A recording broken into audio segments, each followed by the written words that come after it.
I had to fucking day going out. So did I. I'm presuming it's the same two every time, like Ivanovic, Vidic.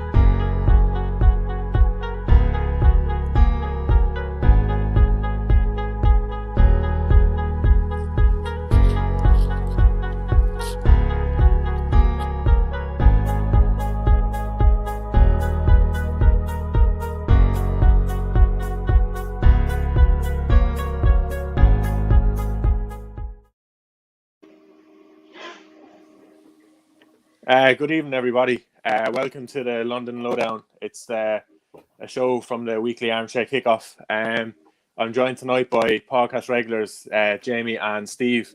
How are you going tonight, guys? How are you getting on? Good, Sean. Good. Not too bad now. It's a Wednesday night, so obviously we're playing tomorrow night. So at the moment, I'm in very good spirits, but 24 hours time mightn't be the same answer. So yeah, it could easily change. Especially could easily change. Yeah, like results last Thursday, like the way that went, you don't know what happened. Like exactly. So it's at the moment I'm feeling okay. I'm feeling optimistic, but as I said, it can change very, very quickly. It can turn on its head.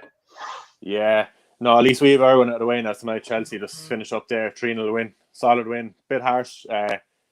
Second penalty Chelsea got and the sending off for Renee kind of killed the game off, ruined it. Like second half was kind of dreary enough to watch, because kind of dragged out. Chelsea just kind of killed the game off. They didn't really go for it. I feel like they just kind of like settled with the 3-0 after Abraham scored. But still, it was a good runner for the team. Kind of get more chemistry together as well. Getting a rest for the likes of Silva, and after they got taken off early, Chilwell, they needed the rest for the game Saturday. So yeah, it's good to keep the run going and keep another clean sheet. It's a lot better. You did with a 3-0 lead what we tried to do and failed to do against West Ham, basically. Yeah. It's similar enough as well against Southampton. Actually, we left the slip as well, but it seems to be happening a lot this year across the Premier League, and I don't know what way the results are going to go, don't you know? No, you don't. And I think going back to what you were saying, it was quite drab and boring. Like, that's kind of what you want, I suppose, in the second half of a game to kill it off. You want obviously the opposition to not really put much of a challenge, even though Rennes obviously had the sending off in the first half, which was a bit harsh and all. Yeah. That probably killed the game in itself. But I was watching the game and I was watching highlights on BT, and I did find it boring. And I think that was actually probably a compliment to how he managed the game in the second half, more than anything. Yeah, no, Silva's is immense. Kind of like just he holds everything together. So it's like the last couple of games now, it's kind of like just more reassuring when him and there. Like the start of the year, even last season now, watching Chelsea games with Rudiger and Zuma and that there, it's kind of, you're always on edge. Even if you're 2 or 3-0 up, you just don't know, you could get turned over fairly quickly. But with Silva there now, it's making a big difference, and Mendy as well. Yeah, just we've that out of the way now, so it's a good midweek for me. What are your thoughts on the game tomorrow, the Spurs game? How do you think it's going to pan out? Do you think Mourinho's going to rest a few players, or? I think I'll give it to Steve first and see what he says. He's actually said he was going like full power. That's in his presser. I haven't actually seen the full thing. I've just seen a couple of quotes and that from it, but I think he's going to try and make a statement tomorrow. In terms of his intent in the competition, and also to the fringe players on the team as well, as to like, this is how you do it.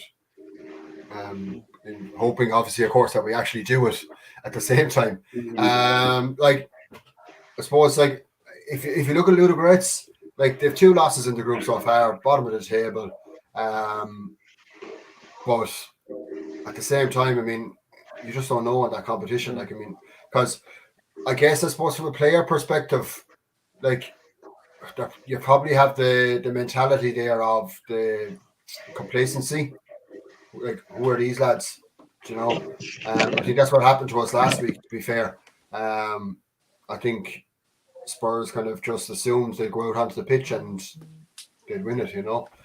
You could see the difference between the two teams was, if you look at the defending by Anderlecht last week, they absolutely defended for their lives. They threw everything, every part of their body they threw in front of every shot we had.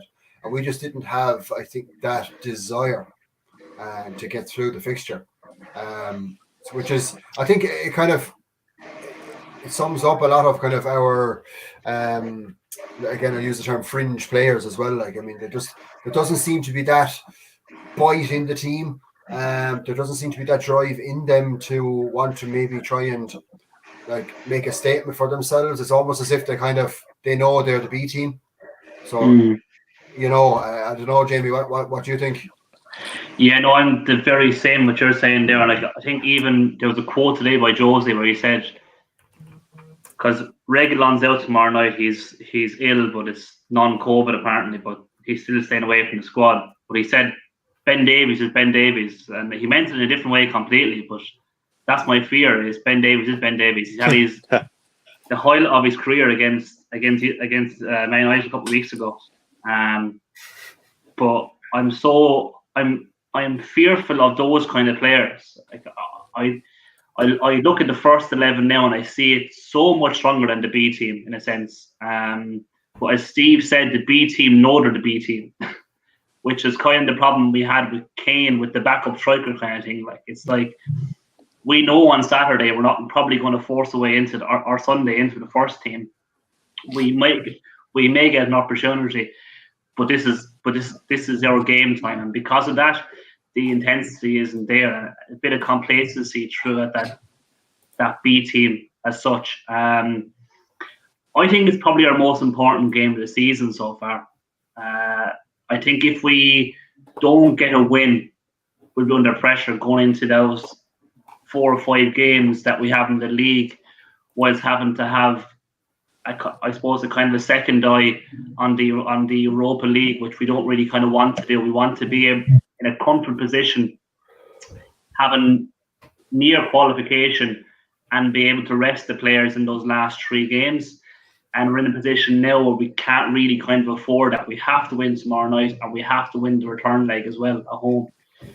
We don't. As well, Jamie, I don't know about you, but I'm looking at the way Madrid are performing in the Champions League, and like it would almost be romantic that, like I said, if we don't finish top of this group and we don't go in as a top seed, when Madrid get into the knockouts, if they can come third in the Champions League table, get into the Europa League, Jose versus Madrid, Bale back in Madrid, Reguilon back in Madrid. Yeah. You know, that's a reality we could face if we don't get our act together and get through as the top seed. Yeah, and the other one is even like in that group, Inter. I think Inter would still be dangerous for us as well, as not being the top seed, I suppose, and that's a really important aspect of it too. So not only is it to get through the group, it's to finish top of the group so that we have an easy draw going into the last 32, because the Europa League might be an easier competition overall in terms of quality, but it's still a fucking long competition. You know what I mean? Yeah. I think we've kind of like a history with Inter as well. Like, I mean, we got them when they were in pot 4 for the Champions League, of course. We got them. It's 10 years since the taxi from Icon. You know, so yeah, I've seen Thomas Doyle was commenting there about thinking, what do you think if PSG dropped out? The way they're going, they could easily finish third as well. You know what? It's exactly. But every Spurs fan in the world will be will see it as pessimistic as possible. Like, I mean, that's just ingrained into us. But like that's the fear, and I think that's what a lot of the Spurs players need to realize. Like, you remember, well, I don't know if you will, Sean, but I will say, and Jamie probably will. Last season, when we realized we weren't going to get the top 4 and we were aiming for the Europa League place, Jose was saying to the players, 3 more games and you win the Europa. 2 more games and you win the Europa League. Basically, he told the Spurs players that if we qualify for it, he would aim for it. So if they want that, they're going to have to get their act together and realize that the best way to do that is by topping the group and not having to risk playing Real Madrid or PSG in the first knockout round, you know. Yeah, you'd probably be hoping for United to drop down another 6-1 quarterfinals. Yeah, look, it's, you know what, like in that group especially too, like even like a team like Leipzig dropping back down again, like I know they won tonight and all, but it's the easiest scenario if they don't finish. They finish third in that group.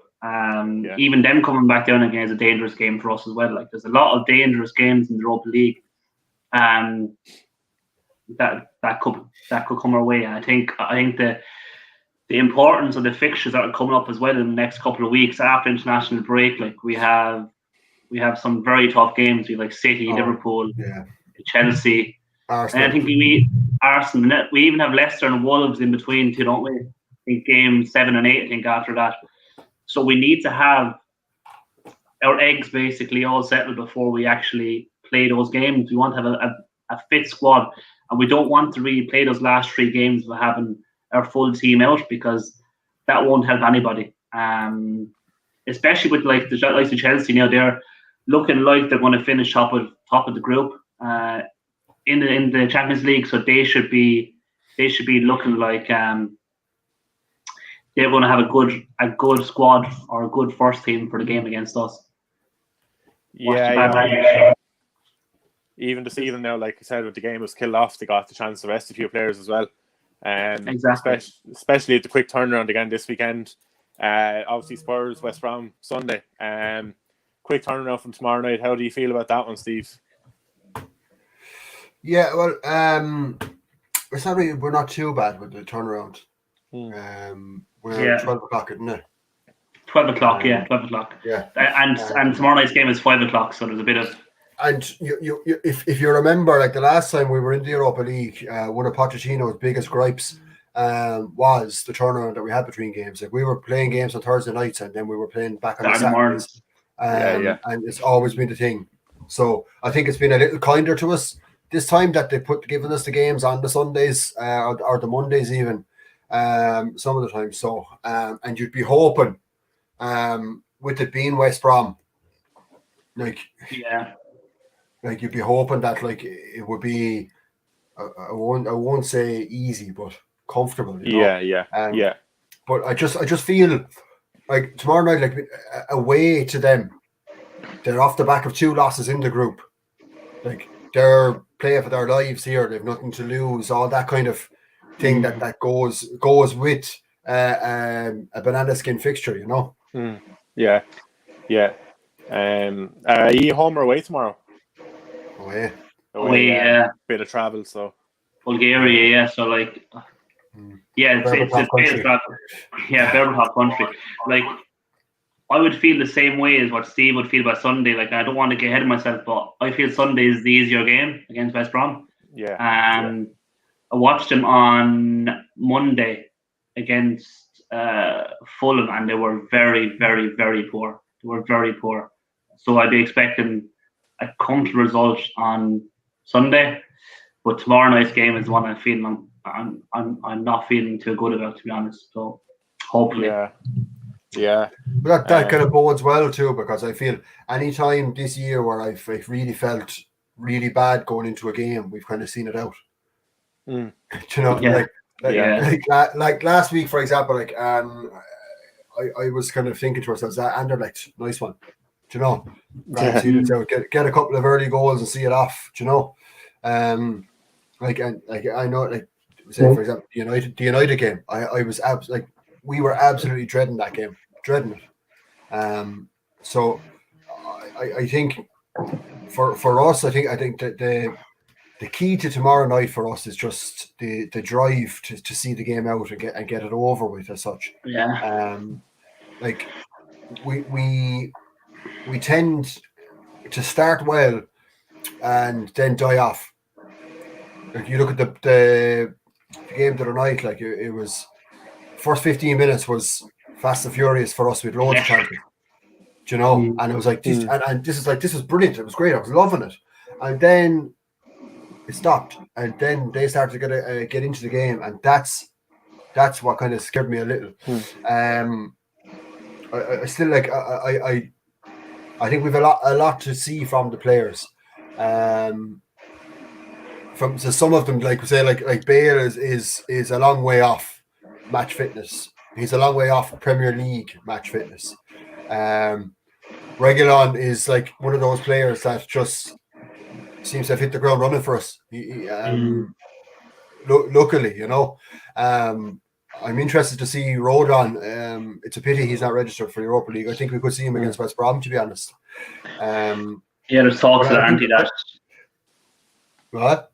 There's talks that he could be used against West Brom on Saturday. and on Sunday. So I think today that was kind of spoken about quite a bit, that it looks like that could be one of the games over the course of the season that he could be thrown in. Because other than that, really, like, where do you play him? Like, you can't play in Europa League games. So are you going to play him against kind of maybe lower league opposition or relegation zone opposition? Tanganga returned to training today as well, so that's another centre back, maybe right back, that we have, which is like it's unusual. I think for me anyway. I know Jamie probably the same, is that we're not used to having like kind of like say we've Rodon, Tanganga, Alderweireld, Sanchez, and Dyer. Like, you know, we actually put. It's not a case of we have like lots of players in position, because we've often had lots of players in positions, but we've actually like quality in every position as a backup. Which, like, Sean, I suppose, like, coming from Chelsea, like, you've always had really, really good players and in depth as well. You know, you're kind of almost spoiled for choice as such. But I mean, for us, it would be kind of a new phenomenon, really. Our first 11 was always the thing, once really. Our first 11 was always really strong, and then it was so solid, like the first 11 on the pitch the whole time. Like, but just you go back to the days of the Redknapp days, even when we were in the Champions League. The first 11, again, another team that wasn't full of absolute like world-class players. It had 2 or 3 world-class players, but like just a good team. It's just like, again, a system. They all fitted into Harry Redknapp's system. If they played it elsewhere, they wouldn't have played at all, you know. But if 1 or 2 of them were out, we were done, you know. And I think that's what's key to our season this year. But I suppose from a Chelsea perspective, what are you kind of like? You're very top heavy. You've got amazing options up front, like, you know. But it seems like Lampard hasn't kind of figured out his backline either. Yeah, the last 4 or 5 games now, he's stuck with the same back four, same goalkeeper. Kept clean sheets in 5 of the last 6, but like, I still feel we're just the Thiago Silva injury away from kind of being a small bit leaky again. Like, Mendy makes a big difference, and Chilwell is very good as well, but Silva holds everything together. Kind of, I think Zouma is a very good centre back, but he needs someone like Silva beside him. And when Silva's not playing, it's you have your Rudiger, your Christensen. They don't offer what Silva does. But yeah, I think it's going to be kind of like next year before the backline is fully solved. Like, they're talking about bringing in our centre back next summer, but maybe keep Silva around then. But obviously, being 36 and that, like, there's only so many games he can play, and the injuries he might pick up. So like, Chelsea, they're looking very good at the back last 5 games, but that could easily change from one game to the next. That's my only worry. Like, but yeah, the forward line, like you said, like, they're stacked with options in the forward line, like between strikers or like attacking mids, wingers, and that. They've a lot of options there. I can't be complaining about that. But obviously, playing Sheffield United now Saturday, Havertz is not playing. He'll be out now till after the international break. Obviously, he tested positive for COVID tonight, so he'll be a big loss. But hopefully now we'll have Ziyech and Mount there. And thankfully now it's only for the one game on Saturday, and the international break kind of breaks it up. I think it's the first time ever I actually was kind of happy to see an international break. Yeah. I usually can't stand him. Like, hey, could it be a case of tactical COVID? Yeah, it could be. You never know. Like, it's just mad, because the last kind of outbreak of COVID as such, COVID cases, like in the Premier League, was before the last international break. Yeah, the Liverpool players had it just as they were going on the international break, and everyone was like, "Oh, that's kind of convenient as such," you know. Yeah, and he trained yesterday as well, and he had a negative COVID test last night. It's just today it came back positive. So, like you said, like, you just don't know, like. Yeah. Sheffield United at the weekend then as well, you know. You wonder, would he have COVID if it was United or City at the weekend? Yeah, you don't know, like. But yeah, kind of, if it was last year now we were playing Sheffield Saturday, I'd be kind of worried, but the form they're showing this year and how they're playing, I probably couldn't get a better fixture unless you're playing like a West Brom or a Fulham. Like, it's a strange one, isn't it? Sheffield this season. So strange, because they're always like, they have a good manager there, they're well drilled and stuff. I just don't know what's going on. And hopefully Ampadu can't play either, because he's on loan. I'm not sure if he can play or not, but they never can really. Never can really, yeah. Yeah. I think there is a thing that they can, and sometimes it's going to like a contract, but usually the first team won't actually allow it. Yeah. One of the questions Keane had there was in terms of both clubs, I suppose. I presume he means like Chelsea and Spurs, since it's us on. Who's better positioned to win the trophy this season? Yeah, no, it's a good shout. Good question. Like I was saying, if I was a betting man, I'd put my money on Spurs, because obviously they're left in more competitions this season than what Chelsea are in at the moment. You have the Carabao Cup, and then also the Europa League. I think they're very winnable for Spurs. So if I was a betting man, I would be going for Spurs. But saying that, like, Chelsea are going to win the Champions League, so I might have to stick with Chelsea on this one, like. But yeah, no. If I was a bet man, I'd be putting my money on Spurs, purely because they're left in more, and just the quality of the two competitions. Like, I know the Carabao Cup, we have City and that left, I think, still, but like, that is very winnable, and so is the Europa League. I feel Mourinho might want to go for the Europa League there, because the way Spurs are playing now, they're looking good, like, for a top four finish even, like. But maybe just to play it safe, they might be kind of trying to stick in there on the Europa League as well and nick that, like. Yeah, see, like, I think if you look at, I don't want to say like we've had some like really, really poor results, like losing to Everton, the draw with Newcastle, West Ham game, and the West Ham game. But if you look at the goals we conceded in those games, like, we conceded the same goal 4 times essentially, in terms of those free kicks from out wide, or like incredible penalty decision like against Newcastle. So we haven't we haven't conceded many goals from play. So that's whereas like last season that was an issue for us. And I think under Pochettino, a lot of goals we conceded were, say, like, goals that were given, like, say, our defensive lines were breached. So I think there's just a little bit of, I think, like, drilling in terms of the defensive side of it, for like those free kicks, for example, and those little individual errors that I think if we got rid of that, we'd be a very, very, very solid team. There are goals in that Spurs team, and I think Mourinho's management in terms of the competitions we're in, like the Carabao Cup, for example, like the Spurs and Chelsea game, like, you saw that, like, we were terrible for 70 minutes in that game. Chelsea were very good in the first half, weren't they? Chelsea were good in the first half. Very, very good. Yeah, we were lucky to come in at half time.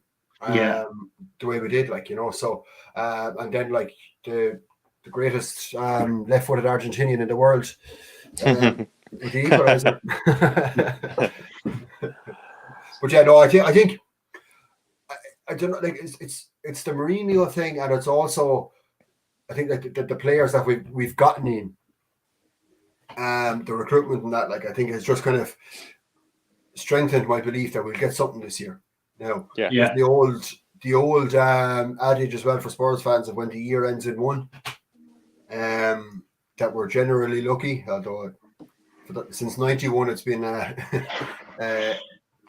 miss, but I think this season, I think either the Carabao Cup or the Europa League. Obviously would much prefer the Europa League, of course, but we take the Carabao Cup even just as a cup. I would say, I think that's a base. That's a trophy. That's a base. The players will get the taste of winning a trophy together as a team and celebrating that, and then they'll go, right, we have this. What else can we get? And that's where I think that the mentality might change.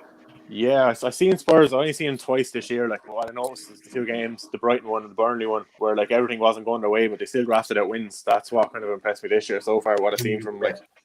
Yeah, and Jamie will tell you, like, those are the games every season that we would lose.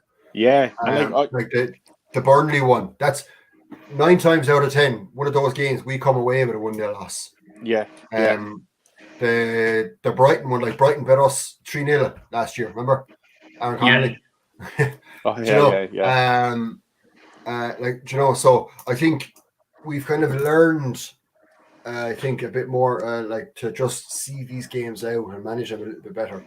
The West Ham game was just stupidity. I think 99 times out of 100, any other player other than Harry Winks there on the edge of that box just lumps it. Instead of trying to take a touch. But I think that we're still in a strong position. I think too with the Burnley and Brighton games, like you were saying, is the last couple of leaves of Potter, I kind of noticed is we went for it too much rather than being confident that the chance would come to us. Which I think is a really important thing as well. So what would happen is we try so hard for the win that we would leave space behind us and we would get caught in the counter. Jose seems to be kind of confident or building this confidence in the team where, you know what, the chance will come, but you have to prepare to take it. And we aren't left too open because of that. Going to Michael Morris's question also, between Liverpool or Chelsea, who will win the Champions League? I know what Sean's going to say. But I probably would actually, funnily enough, I think Chelsea have a shot at winning the Champions League. I think they do. Yeah, no, with how mad it is this season, I think they have a chance of. Yeah, no, I was saying earlier on, like, I'm not saying they're dead and certain to win it, but it's the first, like, obviously Munich are solid enough, but it's the first year now in a long while where I'm seeing there's no kind of standout teams. Results are going everywhere. You just don't know what's going to happen. And with Chelsea, like, if they get through this group stage, it's a February usually the knockout stage to start. If they have them players that they have there to gel, and like they're on about bringing in, say, Rice in January, kind of where I think there could be a bit of a hole in the team is defensive mid. I know Kante's played well in the last couple of games, but they have that there and they get the players to gel, keep everyone fit. They have a big enough squad to be able to manage it. Like, and you just don't know what will happen over 2 legs. I think the big test for Liverpool in terms of that question there from Michael will be Sunday, and to see how they will do against the top team. With Van Dijk out the side, because if it comes to the last 16 in Champions League and Van Dijk is still not there, and they get drawn with a big team, because potentially they can get drawn against Real Madrid, they get drawn against some big teams because of the same reasons we were saying. A big team could drop back to the Europa League. I think that they could be in trouble in the Champions League game against the top team. So Sunday will decide that. But I think Chelsea have a as good a chance as anybody in Champions League this year. We've seen with Man United, they went out and they bet PSG and they bet Leipzig and they finished very well in the Champions League last year. So look, I think once it gets to the knockout rounds, you just don't know what's going to happen, I suppose. Yeah, it's the only team kind of looking solid is Munich. Like, even yesterday, they were drawn to all the Salzburg, and in the space of 10 minutes, just nicked 4 goals. Like, I think their team like that, you could actually stick it to them for 80 minutes and you switch off for 10 and you're just gone. Like, they're ruthless. Ruthless. I still see Munich as a team though that will get found out eventually in terms of they could get a hammering off someone because of the fact that they're so open at times. It isn't always going to go their way, and it's going to be interesting on Saturdays. They're going to play in Dortmund to see how Dortmund do against them. Because they are the best team in Europe by a mile, absolutely. But the style of play they have is high risk. You know what I mean? Like, it's high risk stuff. And like what I'm finding as well, like last year, I was thinking, I'm surprised they got rid of Thiago, but last year, any teams high pressing, they had Thiago there to break the press, kind of play a lot of balls, and I just don't know if they have anyone this year to do that. Will they get caught a bit playing the ball around the back as well? You just don't know. Yeah, it's a funny one. I don't know. Like, and I think that because the way things are going in Europe at the moment, you just don't know what kind of results are going to come along. Yeah. So the Champions League to me is probably one of the most open competitions this year, and I could not pick a winner. Like, the only team you can really say is Bayern, but a second team to that, there is like PSG look very, very dodgy at the moment, don't they? Like, really. Yeah. So I don't know. It was a good question about the Liverpool Chelsea thing, but I'd say Chelsea maybe have a better chance than Liverpool at the moment. Yeah, the way, like you said, if Van Dijk wasn't out, you'd probably be saying Liverpool all day long. Absolutely, 100%. They would have a very solid chance to win it this year.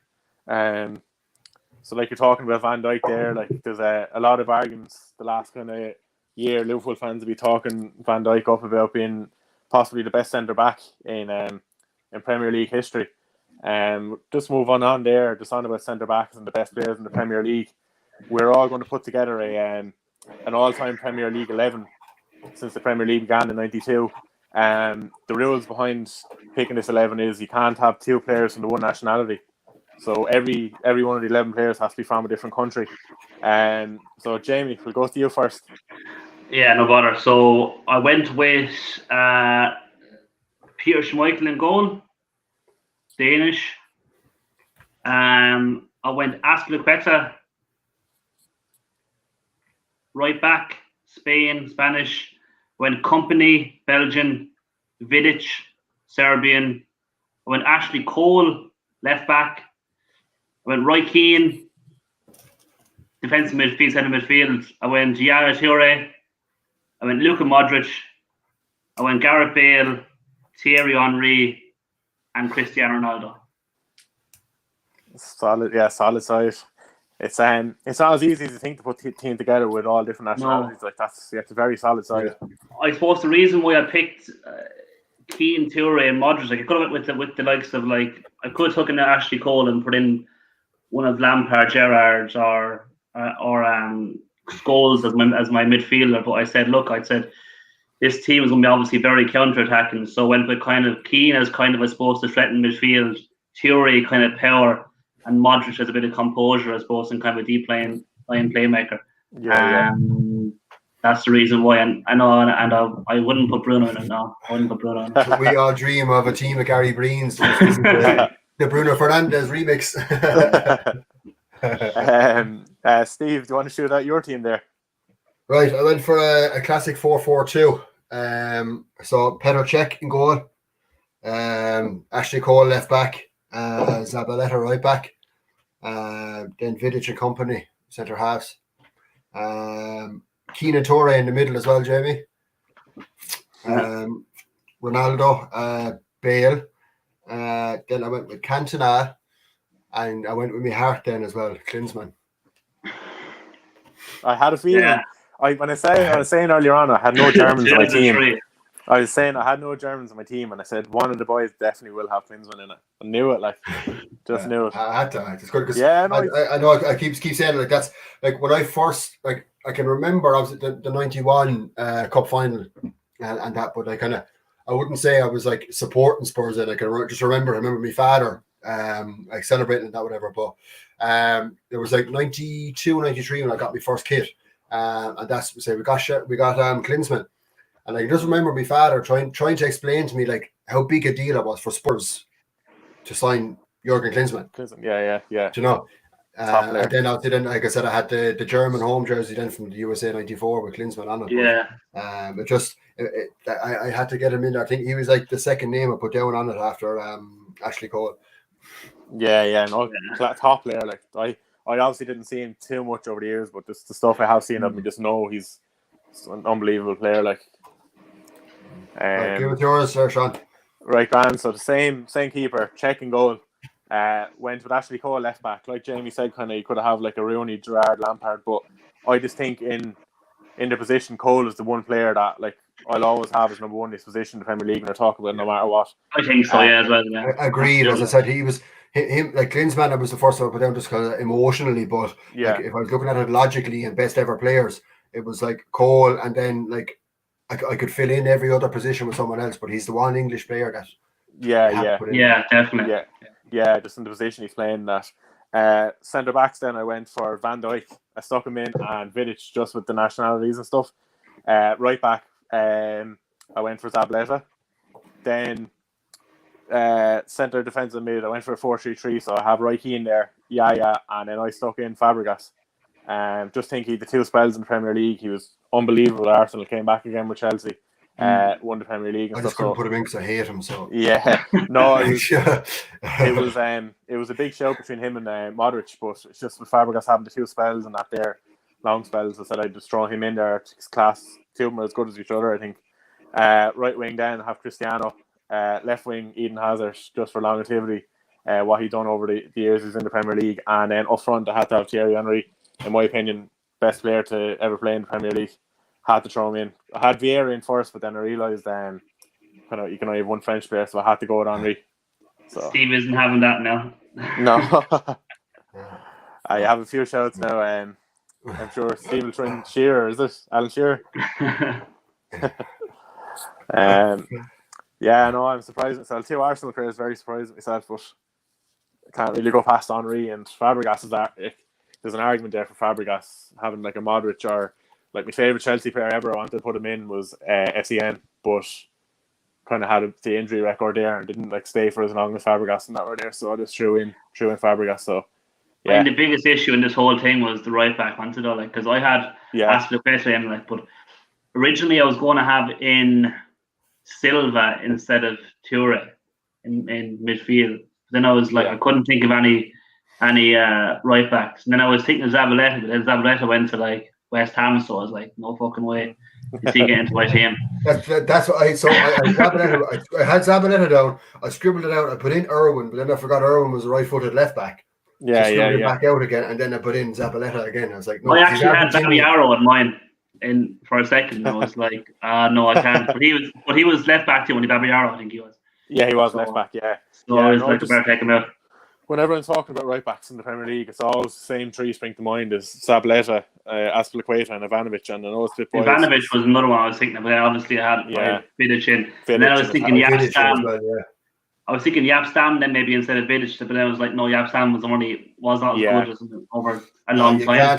You can't have an all-time Premier League team and not have Vidic in it. Yeah, exactly. Yeah, exactly. Yeah. So, no, I'm pretty happy with mine overall, to be honest. I thought that it's hard to do, though. It's hard to do. Even though I did it, Chimbonda definitely right back, yeah. Chimbonda. Yeah, good. It was just, I suppose, like, everyone would probably give you like the same players if you were to do like a Premier League all-time 11. But it's not having like one country or that. I think there'll probably be there's two probably 11s that I think everyone would probably go for a variation of. But like it's always like the front ones, like it's always generational as well. Like I mean, like I'd have the few years on Yi, I said, so like I'm watching football since around the Premier League actually started. So I'd have like there's a few names and that I throw out from back then. Like even when we were talking in the group the other day, and I was mentioning like Gianluca Vialli and Gianfranco Zola. Like that's those are players that I would have like remembered watching and seeing playing like back then, like, you know. So it's I suppose everyone's going to pick the players that they can recall watching, because like if you were to ask Spurs fans, for example, about like the best ever Spurs player, I'd probably pick someone who I've watched over the years. Whereas if you asked anybody in the generation just before me, like it'd be Glenn Hoddle, and there'd be no debate, you know. And then before that again, if I asked my dad, like my dad would say Jimmy Greaves. Like Jimmy Greaves is the reason my dad started supporting Spurs in the first place. So it's always going to be, I suppose, an emotional attachment of some kind, you know. Of course. But it's I think that's great too. I suppose that like people can like. It's not a case of just picking players on. Like, I mean, I like when someone picks a team and they have kind of some story or backstory to as to why they pick a certain player.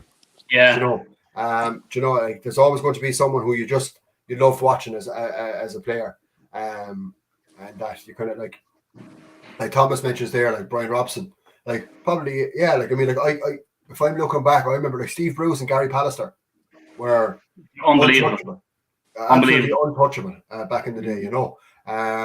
Like to even like think that probably 9 out of 10 people you'd ask about Premier League centre halves wouldn't even their names wouldn't even enter their mind, whereas they were the original like league winning centre halves, you know. It's mad, you know. I was watching the Premier League yesterday and seeing the two boys actually, Alan Shearer burying one, on just popped into my head there, and Pallister fell over, kind of Shearer was going through and roofed it, like, but I wouldn't have seen much of them now, so that's why I couldn't put him in or whatever. But I suppose when it comes to this kind of thing too, like, you know, like I suppose with younger fans, like I'm 28, but I would have started watching football probably 97, 98. That's when I kind of would have started first. Like, and obviously people have a lot of recency bias now in terms of the last couple of years. It just stands out in their brain. It's kind of like, oh, that player is unbelievable, but that's because you have an attachment and that's your most important memory of it. But if that important memory happened 15 years ago and that player wasn't around,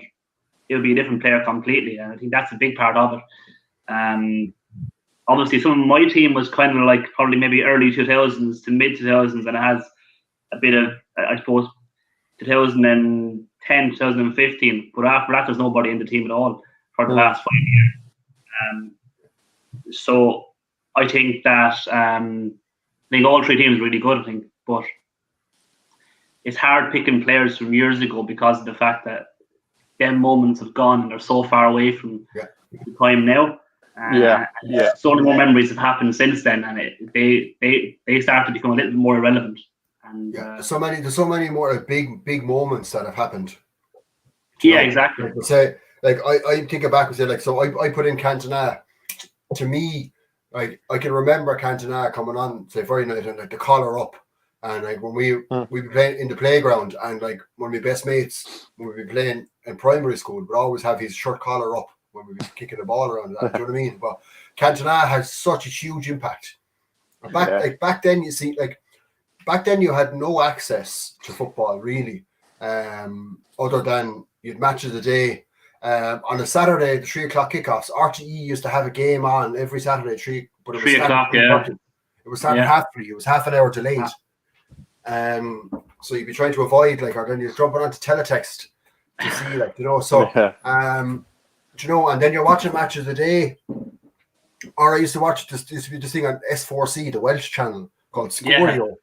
It was an Italian football channel an Italian football show in Welsh. And I used to love that. I used to love Fiorentina back in the day. But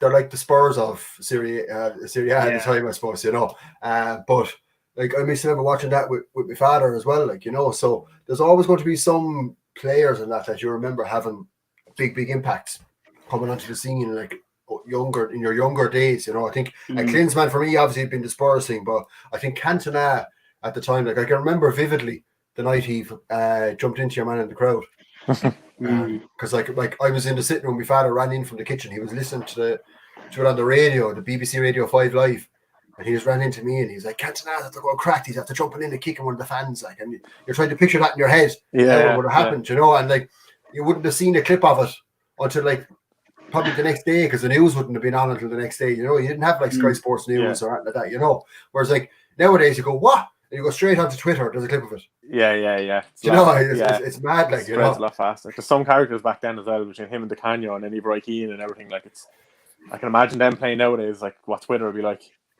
Oh, like even back then, like even for you, like Chelsea wise, like Dennis Wise. Yeah. Like, he was mad. He was stone mad. What's his Frank LeBoeuf. I didn't see him as much, but I heard a lot. He was always with a polo neck. Yeah. I think, like, under the jerseys, like, you know. But he was a brilliant defender as well. He was. But it's mad they're talking about Cantona and Twitter and stuff, like last weekend we had the whole Salah Kane debacle, like, and pundits and journalists are calling disgusting. Like, imagine what they'd say if Cantona moment of madness was actually in the media now, and he never play again. It's you know what I mean? Like, it was just crazy. Everything sensationalized so much more now that that moment would never even happen now, because it just be the most craziest thing ever. Like the Eric Dyer thing was that like amplified down 1,000 times, and the media was going crazy about it. You know what I mean? Like, so it's crazy. But like, that's just it. I mean, like, there's some, like, if you look back at some of the compilations of like some of the tackles and stuff that went in back then, like, you know, like you had that big meter football, because I can remember back in them days as well. Like, say, like when we moved up to, say, when my parents moved up to Kilsheelan, my dad, they started up the soccer team in Kilsheelan at the time, and I used to go off to all the games with them, and they used those footballs. And I can remember like kicking them around. Oh my god! And then you had like the Premier League didn't exactly have like the pitches like carpets like they are today, like, you know. And then like it wasn't sports science wasn't exactly where it is nowadays either, you know. You didn't have so many asthmatics in the Premier League. But again, look, it's all generational. I mean, like, look, in 10 years' time, you know, like, say, like what's it going to be like then? Like, you know, if you look at VAR, goal line technology, where's that going to go? Do you know? Yeah. But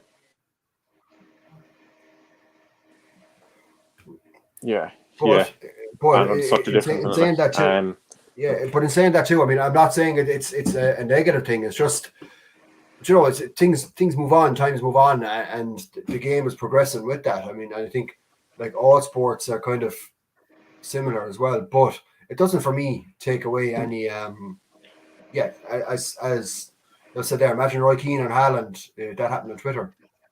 Like yeah, exactly. It's crazy. Yeah. You know, it would be so sensationalized, and but it's look, it's a big thing, I think, in terms of the, like you said about the Eric Dyer thing. Like, you see how tame that was compared to the Cantona, where he actually like jumped in and kung fu kicked somebody that was man strains the his chops brother out. or something, was it? Yeah, Yeah. And Dyer like hopped a few seats to go up and see was his brother all right, and everyone's like, "Oh my God, did you see Dyer? He jumped into the crowd." It's like, that used to be a celebration years ago. You know what I mean? 15 years ago, jumping into the crowd was the most normal thing. Like, you wouldn't even imagine it that day, wouldn't you? Like, you get booked. Crazy, like.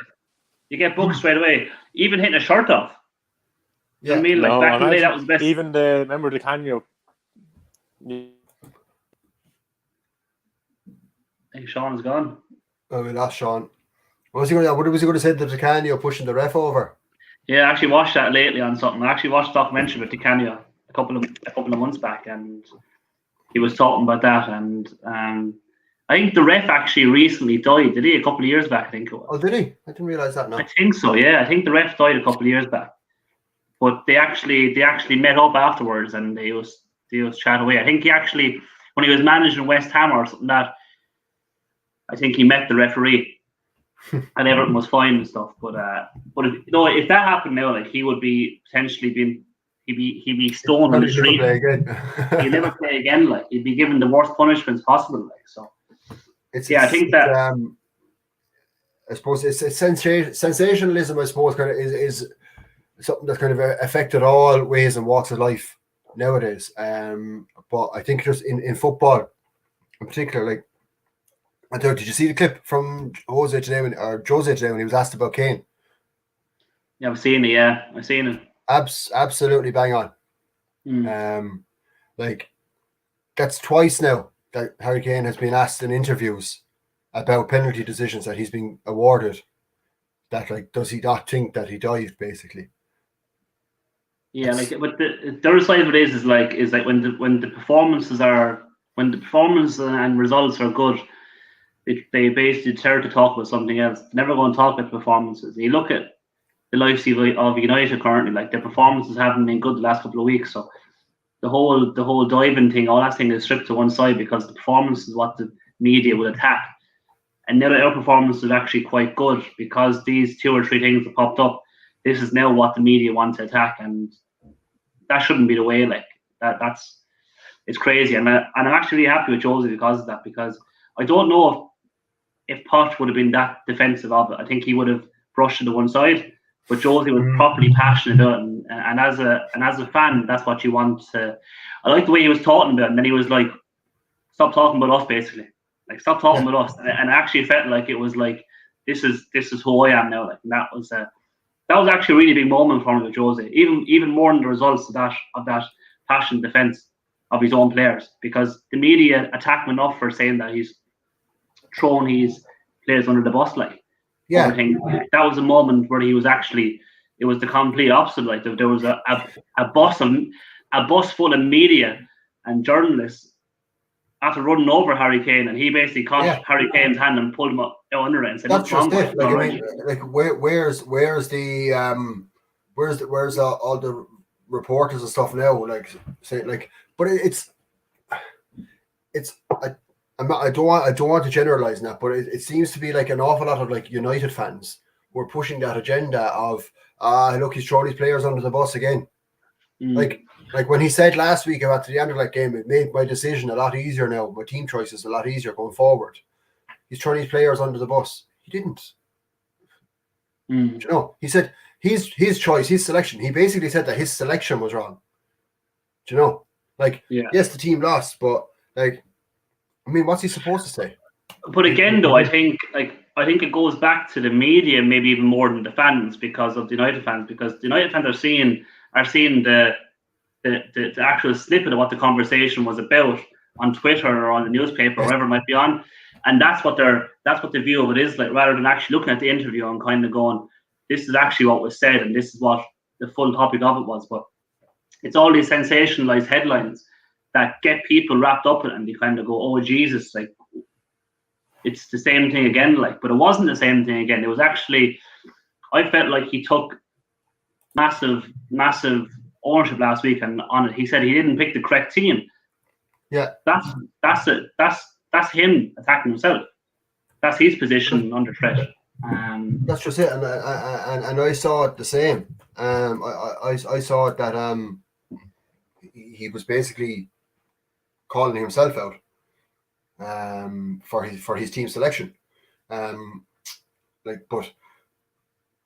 I guess I suppose in terms of like throwing players under the bus, like he calls players out for poor performances, for poor training. I don't see an issue with that. I think, and I think everyone like there's particular United fans will say, like, I'm in group chats and that with whatever, that every single slight little thing that Jose does or says now at the moment is like, oh, Jose's at it again. Jose's he's done this, he's done that, waiting to jump on him just because of the hurt they feel from him from his time at United. But like, I think Pochettino felt like was too nice. Yeah, he was, and that potentially could be a downfall for him. He wanted to be like their friend. He was the guy who hugged them and all that. But like Mourinho, I think has like the balance between that and I'm your boss. And in fairness to him, right, and this is a little bit of difference between him at Spurs and at United. He does have a better squad to play around with them with that mentality now as well. Maybe at United, the squad was a little bit thinner. So when he was saying a couple of things, he said potentially it wasn't the right conversations to have because he didn't have the players to be able to rotate and be able to, like Dele Alli currently, like if that was Dele Alli 18 months ago with the squad we had, we potentially will be like going, oh Jesus Christ, like what are you doing, buddy? To me, buddy, like it's kind of like we haven't got the players to be able to be putting Dele Alli to one side, but because now we have the squad to buffer that and to accommodate that, it actually makes sense for him to do it because Dele Alli hasn't been playing good for the last. And I think Dele Alli's mentality is the same now as it was 18 months ago, saying, well, he doesn't have the squad to bench me or whatever, not realizing that we do now have the squad to bench him. Yeah, exactly. And to not even bench him, but to not even name him in the squad. And I also get, and I understand that because of that, when he does get a chance, he might be a bit rusty. But yeah, exactly. Yeah, 100%. I get that too. And that's a very big thing. That is a big thing. His zeros that he had in his stats for the first half last week were atrocious. Too bad, yeah. If you or I stepped onto that pitch last week, currently in whatever level of fitness you are now, I bet you that you would have managed a successful tackle or some kind of take on or something. Do you know what I mean? He had none of those, nothing, and that's damning from a player at his level, you know. And when it comes to like a Premier League stature player, but not only a Premier League stature player, but a top 4 team, 45 minutes to a half or a half an hour to 40 minutes has to be good. It has to be good. It can't afford to be half-arsed. It can't afford to be rusty. It has to be full on doing it because otherwise there is players in the squad that will, like that half an hour that Celso had the other night in the second half against Brighton. That was much better than what Dele Alli produced.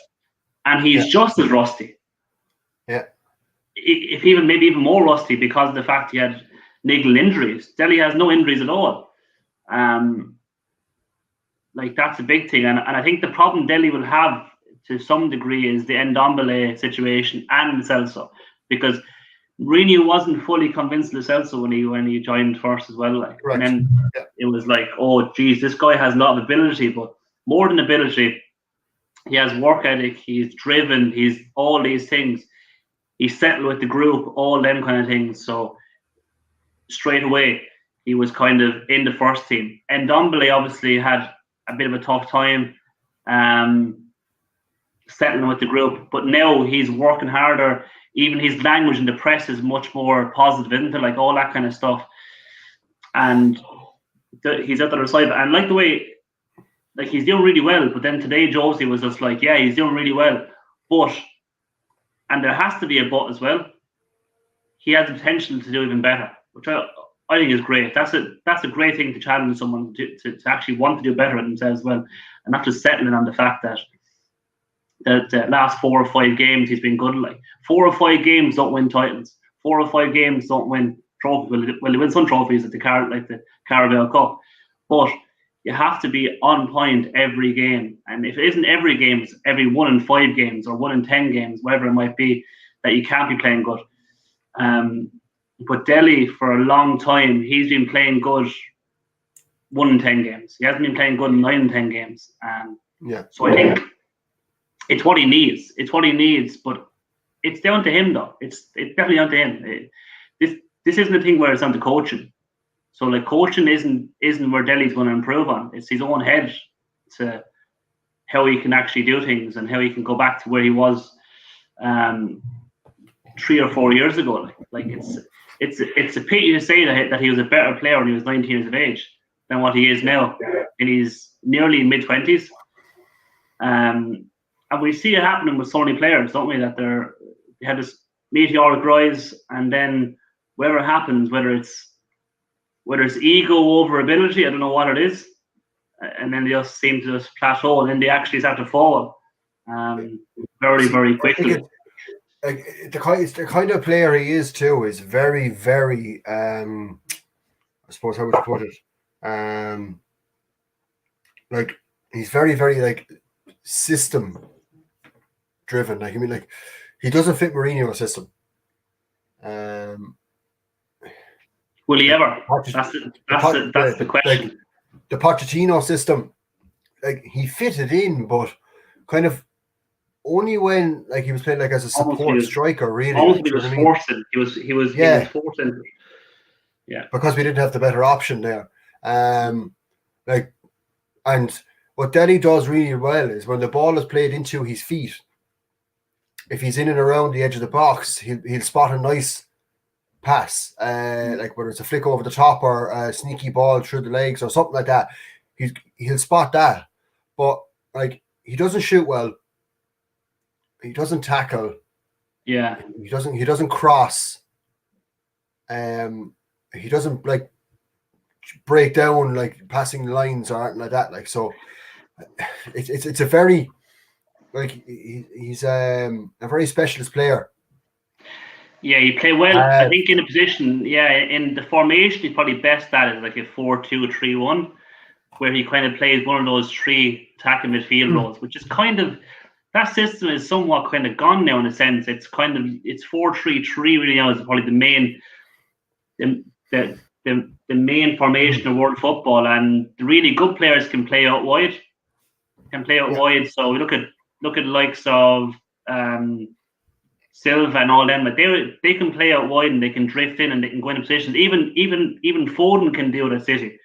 They can play out wide in the front 3 and they can drift around. But Delhi doesn't really have that, I don't think. And we've better wingers that suit our systems better than what Delhi can do. Like Son, I think, and even Mora. Yeah, he can play anywhere. Yeah, that's what I mean. So that's like.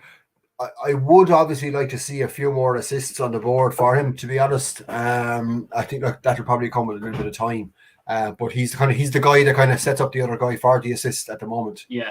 But I agree, yeah. like Delhi, like a lot of people are making the argument for him to play him in the middle as a CM, but like he doesn't have the battling ability to get him there to like if you look and say what Højbjerg does. What Ndombele does in that position. What's Delhi going to do there? You know, he doesn't have the legs to play on the wing. Kind of like when we tried to play Eriksen on the wing, it didn't really work. You know, he didn't have the legs to be out in the wing. Like, you know, yes, he had the passing technique, put in a cross or whatever, but he wasn't a winger. You know, so I think like these rumors, like say of like Eriksen coming back or whatever, it doesn't fit. No, he doesn't fit. And like to me, Ali should be in the same mold as someone like Thomas Muller. That's the kind of player Ali should be, I think. but Yeah. I just don't know. I just don't know where he'd fit in with that kind of system with Spurs. Do you know what I mean? At Spurs, I think there's a fantastic player in Dele Alli. Yeah, undoubtedly. As Thomas said about a loan move, I would like. Yeah. I would like him to go, but I think he needs to go. Like, so I think like the PSG one for me would have been probably the Ideal. one where Yeah, I think so. there, he played with like Neymar and those big names, get a bit of a boost for himself, and come back then with his experience from there to kind of say, okay, I know what I do now. Yeah, Sure. like I don't know, like across Europe, I can't think of another team he goes into. To be honest, I can't. I find it really hard. I find it really hard when I look at Inter. You know, when I look at Inter, like Inter, why would he go there? Because like Conte, out of any manager in Europe, Conte wouldn't just rotates like mad too. Like he would never get a game. Do you know what I mean? You look at it's the same as Eriksen really going. You know what I mean? Like you look at last night. Conte is very work ethic driven. He is absolutely. Like you look at last night. Like the way it kind of worked was like what 10 months ago or 11 months ago, Eriksen signed for Inter, and like obviously he wanted to go into a team and be a starter and take the next step in his career. Like Inter had Barella playing in his position last night, and he was so much better than what Eriksen would have been in that position. Like, do you know what I mean? Really, he was really industrious in midfield, all this kind of stuff. Leeds, ooh, maybe, yeah. But the thing with Leeds though is that like again, these have players that like it's the man marking system in a sense, and it's a lot of high energy. Yeah, it's I don't know. Would he have the drive to do that for like 117 kilometers so far this season?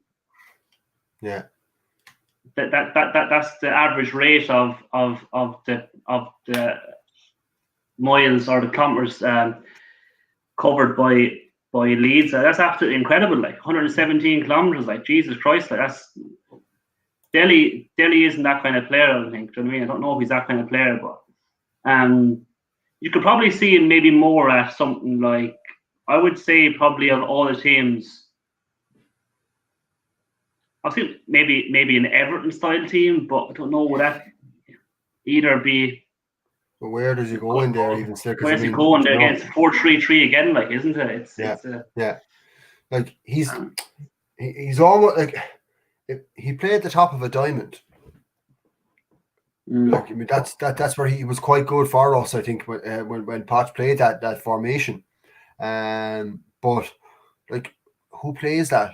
Like, no one. Do you know, like I was just going to say, to be honest, like United, Ollie has tried that a couple of times. Like he does. Well, he's not going to get ahead. He doesn't get ahead. Like even if Potts was to go into United in the morning, like I think that like. And Dele was to go to United. I still don't think he fits into what Potter would do at United. No, but I think it means that we get about 50 million for Harry Winks as well, though. Yeah, of course. Yeah, look, it's a shame because we really thought we really had a player. Do you know, we really as Spurs fans thought, you know, like we never 5 million. This never happens to us. Do you know? And I just think it's sad now that the way it's gone, because like some of the goals he got for us were massive, absolutely massive. Like the headed ones against Chelsea spring to mind. Do you know? But I hate the way it's gone, but I don't see him making his way back to it. And he doesn't seem that it bothers him. Like, is he going to be another like Ozil and just sit it out?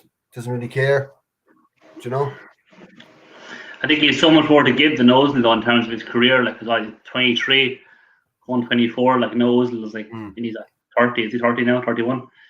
It's a bit different. Like, and in terms of like, as a football player, like you want to be able to get to the next stage of your career and get that. I know it mightn't be that important.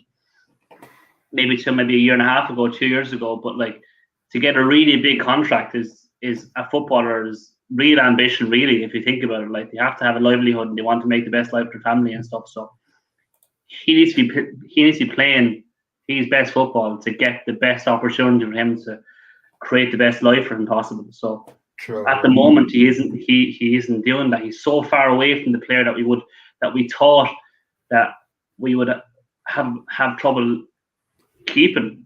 Do you know what I mean? If you look back 18 months ago to 2 years, at his peak, we were thinking in the same vein as Harry Kane. We were like, oh my God, like, we're going to lose this fucking player, and we're going to lose him for like, but we're going to get big money for him, but we're going to lose him, and we don't want to lose him.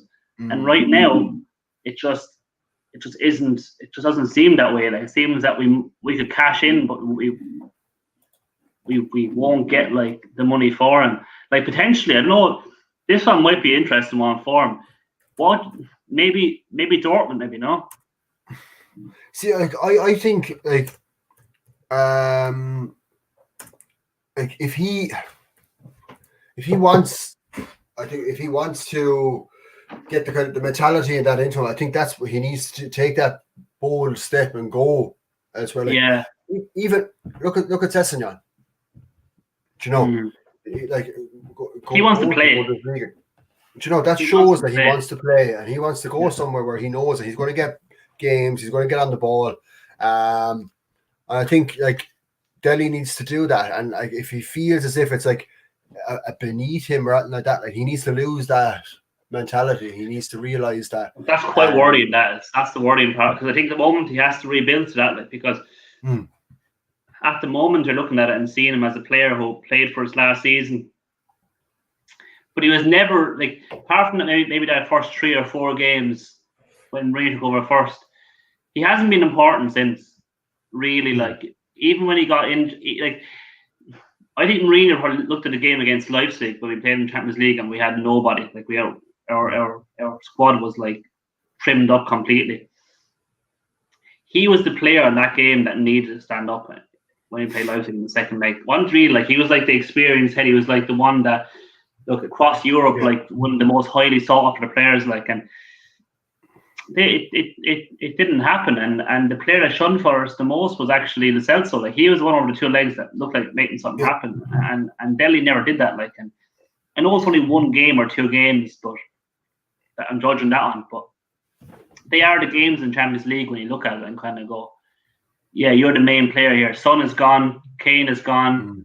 I think Moura played, didn't he? Moura did play. Bergwijn was injured, but he didn't seem to stand up at all. And I think that Jose kind of challenged him a little bit to say, in a sense, where he said that our attacking options weren't good.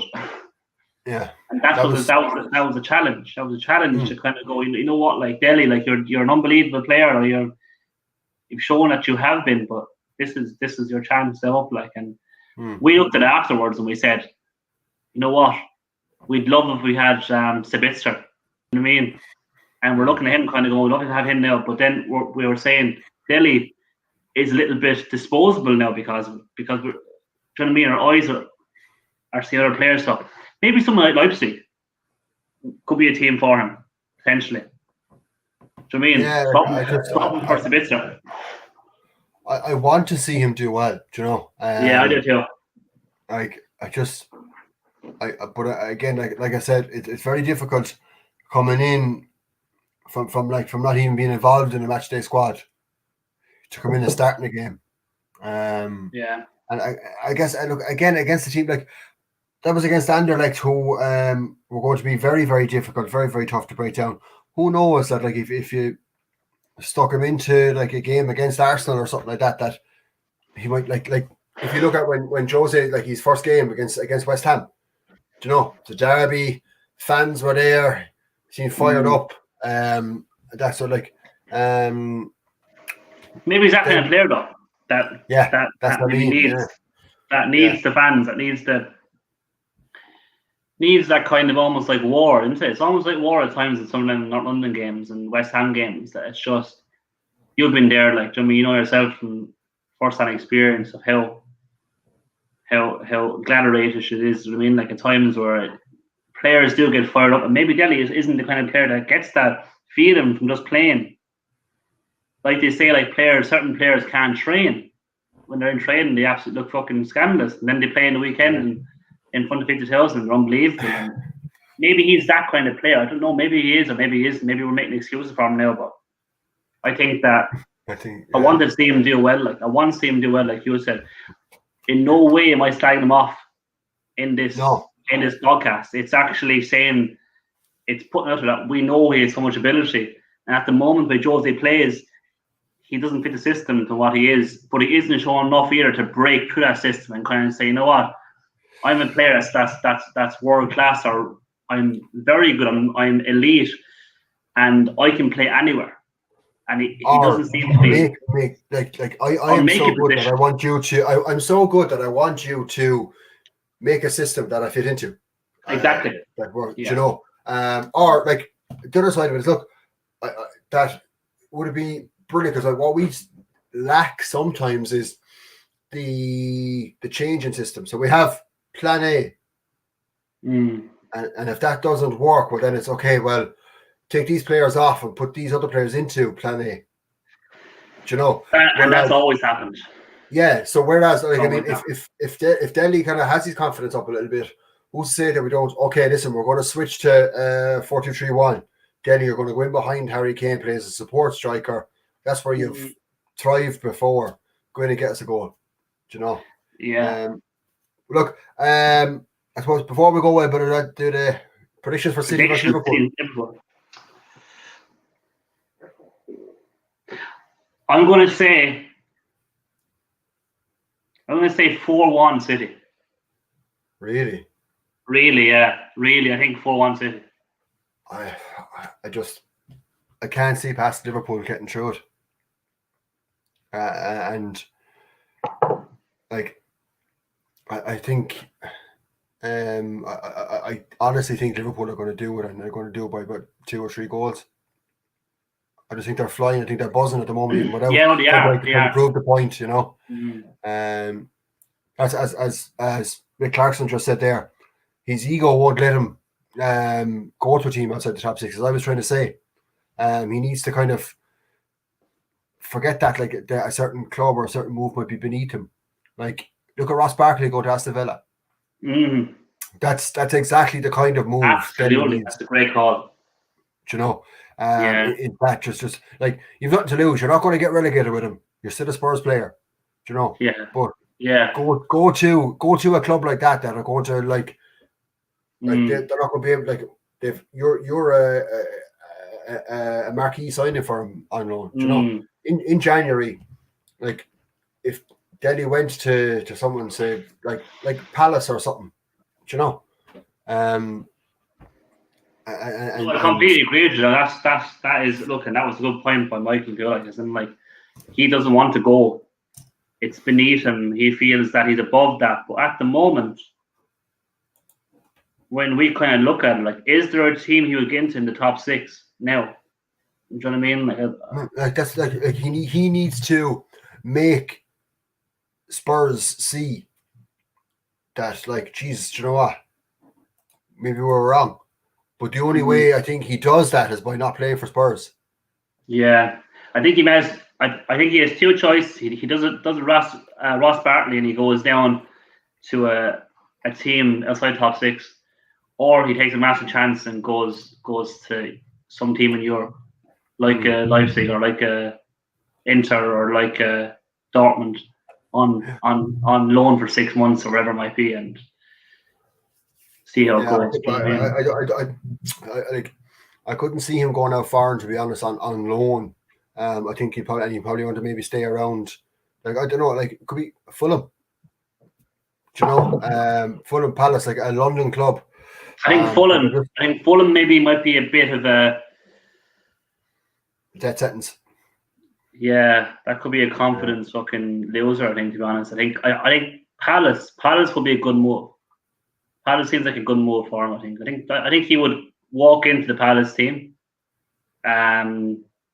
A lot of creativity around him. Like, look at, like, Eze, and you have Zaha, and even the midfield is good. Was it, they have McCarthy and Milinkovic? Is that, like, really, really, really good side to walk into. I think he will get a lot of game time there. But yeah, no, the Barkley thing is really good. I think that seems to be. And look, hey, and fair play to Ross Barkley for that, because it's easy for him to say, you know what, I'm with Chelsea right now, and we could West Ham. We don't. It's not a bad. No, it's not a bad shout though. It's not a bad shout, but he'd find it hard to come back when the stadium is full of Spurs fans. He did that. I think so. I just, he himself has kind of been the shithouse kind of style player, like against West Ham and that. But I don't think he'd go to a rival club. I know I said Palace, which are a London club, they're not a rival. I think it's very different. I don't ever see that Daniel Levy would turn around to Karen Brady and said, "Here, have." Newcastle now. Newcastle is a good shout. Newcastle potentially. Yeah, I can see that happening. I think. I say just as in like going up to the north to Newcastle, like unless he gets to hang out with a couple of lads from Geordie Shore or something. Oh, but what about Celtic? No. Yeah. I think Clarkson would like that one now, to be honest. I wouldn't mind that either myself. 4-1 City. Yeah, look, Michael, I suppose. Yeah, City or Villa, yeah. Same level, same energy. Yeah, look, I think that situation is really. I don't know. It's more of a feeling than actually a choice of having a reason for. I don't know why I'm thinking that, but I think for some reason, yeah, Dele Alli and Celtic. I think that could be a big move for Dele. I don't like. I mean, I'm just trying to think of like clubs that we've kind of had dealings with previously, because that's probably what it would be. That like there's some sort of a friendship there amongst the board to kind of get it done, like like I know we've Leon, no. I don't think ever. That's a bit dicey now, isn't it, Leon? Yeah, like look, I'd like to go with maybe Real Madrid. I don't know about Real Madrid, to be honest.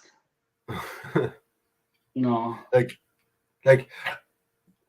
I want back the Dele Alli that played against them in the 3-1. Yeah. It was actually this week 3 years ago. Because I wasn't allowed to go to it because it was 2 days before our wedding party, and a few of the boys that I go to games with went to it. And I was like, look, I had myself convinced. I said, it's Real Madrid at home. Look, probably would have been a miserable night anyway. Enjoy the marriage. Yeah, and then so she made it up to me then with get me tickets to Wembley that December then against West Brom. And West Brom went 1-0 up after about 4 or 5 minutes. And Ben Foster gave the greatest display of time wasting you've ever seen in your life. And then we equalized with like 7 minutes to go. But oh man, I'll never forget it. It was just so bad. You absolutely despise Ben Foster since then, don't you? Yeah, I hate him. Since then, that opened my eyes to it, because like from the 12th minute, he was like taking goal kicks but tapping his boots on the post and checking his gloves and doing all this. I was like, those are all the things I do to waste time. Yeah, exactly. That's what I'd say there. I'd say there, yeah. They're my tricks. That's my thing. Like I've taken the yellow cards before, but I go to take the goal kick and like bringing the ball around to the other side of the post. Yeah. This shit, so yeah, I've been there too. But yeah, look, hopefully this time tomorrow evening, Jamie, we're in good position in the Europa League table. Definitely. That other North London club aren't, and we're a bit more positive. Exactly. Yeah. Exactly. And Clarkson, I'll get onto a podcast with you on it someday. We'll have our old fights back. When myself and Clarkson used to do a 5 man. We do an accumulator where we pick like a couple of games each, do a 4-game accumulator, 2 games each, 5 each. Yeah. I'd always end up paying the tenner because he'd never give me the fiver. But he famously would be like, he always put in the games and goes, listen, I'm Scottish. I know Scottish football. Right? Trust me. Put in Aberdeen. I'm telling you, this, that, level. And every week, the Scottish team would leave us down. So, will I play you those stories someday, Clarkson? Definitely. No, I think we need to get Clarkson on a podcast in the next couple of weeks now. Definitely have to, especially after City beating them on Sunday. Now that'll be interesting. So get him on the back of a loss, is it? But look, we'll finish up there now, Steve. Look, really, really enjoyable. Obviously, Sean dropped off there. I don't know what happened to him, but we kind of went into a Spurs heavy podcast. But look, it's the London Lowdown, so that's the reason for it. So definitely. Look, hopefully we'll win tomorrow night now, and West Brom next week then, or next Sunday. So I think we have a couple of podcasts coming up in the next couple of days. I think Keane has one tomorrow night, with Shane and the boys, about United on stand. I think is tomorrow night. So all them podcasts coming up next little week. So we'll finish up there now. Thanks, Steve, and thanks, Sean. Thanks, Jamie. Pleasure as always.